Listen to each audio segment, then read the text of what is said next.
Okay, disclaimer you guys, I'm one of those people who says February instead of February, even though I know that February is correct. If that bothers you, I'm really sorry, but this is how I talk.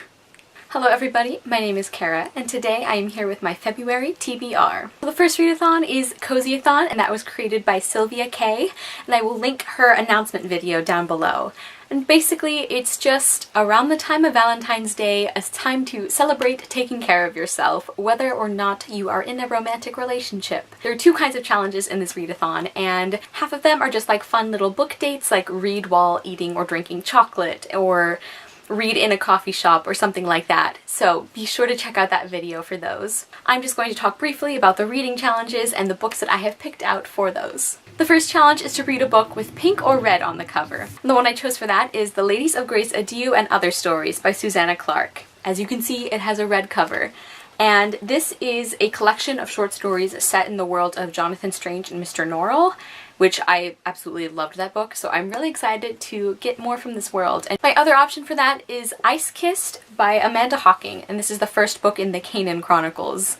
And this one has pink on the cover, and I don't know, I'll just kind of see what I'm in the mood for. This is a fantasy trilogy, the first book in a fantasy trilogy, and I don't know too much about it, but I've heard some kind of interesting things. The next challenge is to read a book with a sweet title, and for that one I'm going with P.S. I Still Love You by Jenny Han. This is a sequel to All the Boys I've Loved Before, which I really enjoyed, and this is definitely a cute title, and I think it's going to be a really cute book. And I also mentioned before how I enjoy reading contemporaries during the winter. The next reading challenge says to read a book about love or relationship, and for that one my pick is The Only Thing Worse Than Me Is You by Lily Anderson. Now this is basically a high school reimagining of Much Ado About Nothing, which is my favorite Shakespeare play, and basically it's just Beatrice and Benedict, although I think their names are different, falling in love again and snarking back and forth. The next challenge is to watch a Disney fairy tale adaptation and then to read a retelling of it, depending on what I'm in the mood for, and one of them is Heart's Blood by Juliet Marillier. This is a Beauty and the Beast retelling, so if I choose this one, then I will of course watch Beauty and the Beast. And I don't know much about this one either, except that, as I've mentioned before, I've heard that it's a lot of people's favorite Beauty and the Beast retelling, so definitely intrigued about that one. Or my other option is The Book of 1,000 Days by Shannon Hale, which is a retelling of Rapunzel. So I will watch Tangled if I decide to go with this one. And yeah, I really enjoyed Shannon Hale's The Goose Girl when I read it, and I've really been meaning to pick up more of her books to read, so I'd like to actually do that soon. And again, I've heard really good things about this one. The next readathon I'm participating in February is really taking place throughout the whole month. That is Feminist Lit February, which was created by Jane from It's Jane Lindsay, and I will link her announcement down below as well.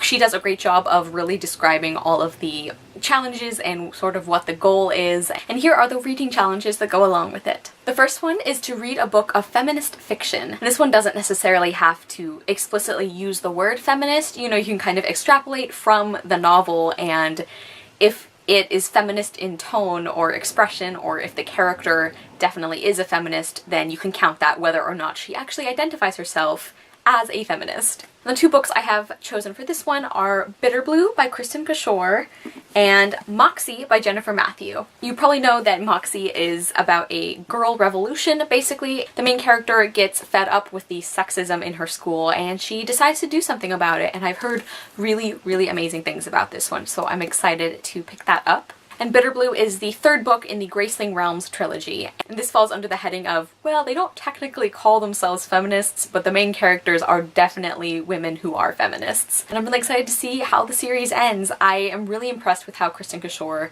handles feminist issues in a fantasy setting, so I am confident about this one. The next challenge is to read a book of feminist nonfiction, and again I have two options for that one, and the first one is The Accidental Feminist: How Elizabeth Taylor Raised Our Consciousness and We Were Too Distracted by Her Beauty to Notice, and this is by M.G. Lord. I am a huge fan of Elizabeth Taylor's work and her activism, and I have said before how I think that her stunning beauty really distracted people from all the incredible talents she had and the things she did and contributed to. My other option is Princesses Behaving Badly by Linda Rodriguez McRobbie. And this is basically a collection of stories of strong or powerful or interesting women that are not sugar-coated.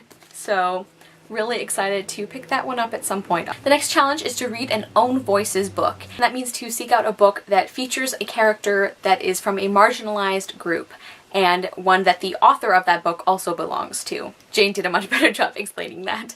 But that can be socioeconomic status, race, sexuality, gender identity. There's lots of different ways you could interpret that. And my choice for that one is Red Leaves by Sita Brahmachari. And this book features a main character who is biracial, which Sita Brahmachari also is. And I also think that the other characters are very diverse as well. This book has gotten great reviews and I'm really excited to get this perspective. The next challenge is related to the fact that in the United States, February is Black History Month, and that challenge is to read a book by a Black woman or by a Black author who is gender fluid or non-binary.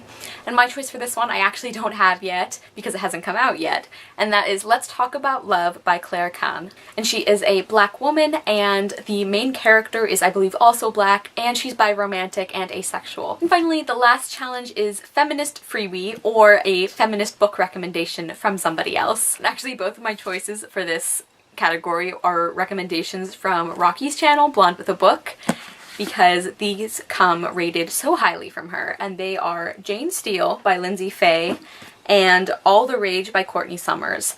This book is about a victim of sexual assault who has to decide if she wants to come forward again when her attacker starts victimizing other girls. And the reason she's not sure is because, of course, it was a traumatic experience and she doesn't know if she wants to bring that up again, but also because the first time she told people, people didn't listen.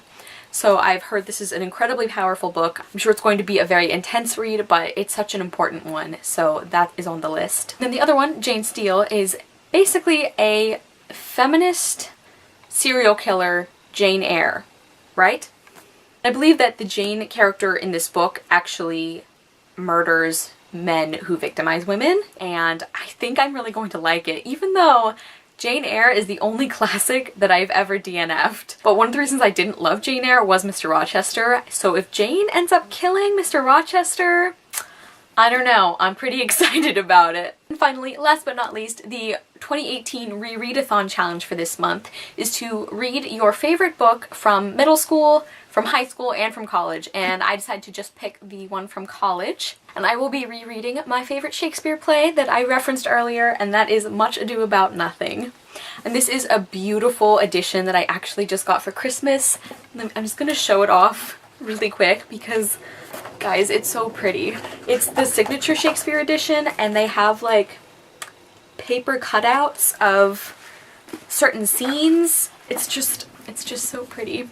And I think it'll be really fun to read this in the same month that I read that like retelling of the stories. Okay everybody, so those are all of the books that are on my TBR for February. I know it's a lot, but like I said, I'm gonna kind of pick and choose from among the choices I gave myself, but you know, we'll see what happens. Maybe I will end up reading a lot of these or all of these.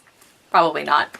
But you never know. You guys should definitely let me know down below if you are participating in any of these readathons and what you're planning to read in February. Thank you guys so much for watching. I will see you soon with another video, and I hope you love the next book you read. Bye!